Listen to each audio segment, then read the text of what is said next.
Trevor the traction engine enjoyed living at the Big Ridge Orchard, but he was lonely all the same because he didn't have enough work to do and depressed him terribly. His friend Edward came to see him every day. "Oh, I do like to keep busy all the time," he sighed one day. "And I do like company, especially children's company."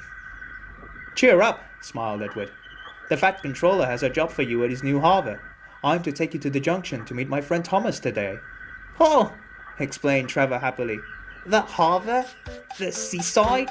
Children! Oh, how marvelous, Edward! Let's not waste any time. There's work to be done."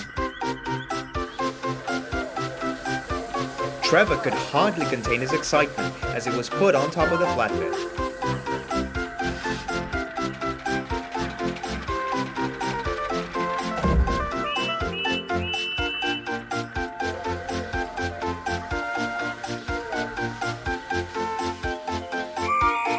And couldn't contain it anymore as Edward pulled him away.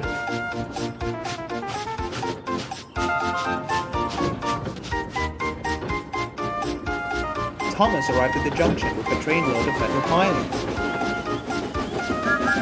They were needed to make the harbor walls firm and safe. Edward greeted him warmly. "Hello, Thomas. Nice to see you.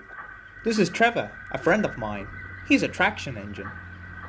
Thomas eyed the newcomer doubtfully. "Oh, what engine?" he asked. "I'm a traction engine," explained Trevor. "A steam engine that runs on roads instead of rails. Can you take me to the harbor, please? Your Fat Controller has a job for me." "Yes, of course," replied Thomas.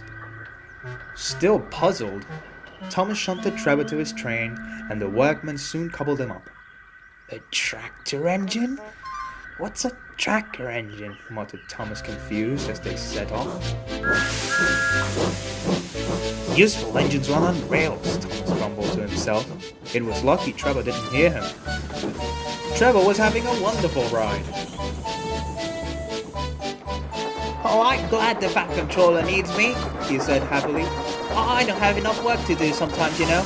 Although I can work anywhere. In orchards, at farms and scrapyards, even at harbors." "But you don't run on rails," Thomas objected. "I'm a traction engine. I don't need rails to be useful," he replied. "You'll wait and see." When they reached the harbor, they found everything in confusion. Trucks had been derailed, blocking the line, and stones laid everywhere. "We must get these pilings past," said Thomas's driver. "They're essential. Oh, if only we had a tractor to drag them round this mess." "Oh, just the sort of job I like," interrupted Trevor excitedly. "Let me off this truck, please, and soon, Thomas, I'll show you what traction engines can do." Trevor was as good as his word, and he set to work at once. He dragged the stones clear with chains, and then pulled away the pipes that Thomas had brought into position. "Who needs rails?" he muttered cheerfully to himself.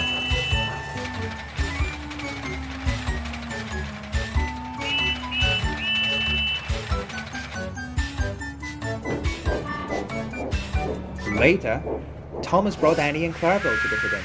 He was most impressed. "Now I know how useful a traction engine can be."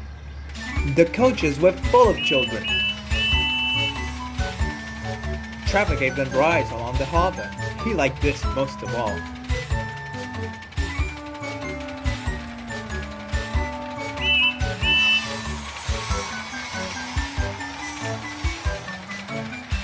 "He's very kind," said Annie. "He reminds me of our Thomas," said Clarabelle. After a few days, it was time for Trevor to go. Everyone was sorry to see him as Thomas pulled him back to the junction.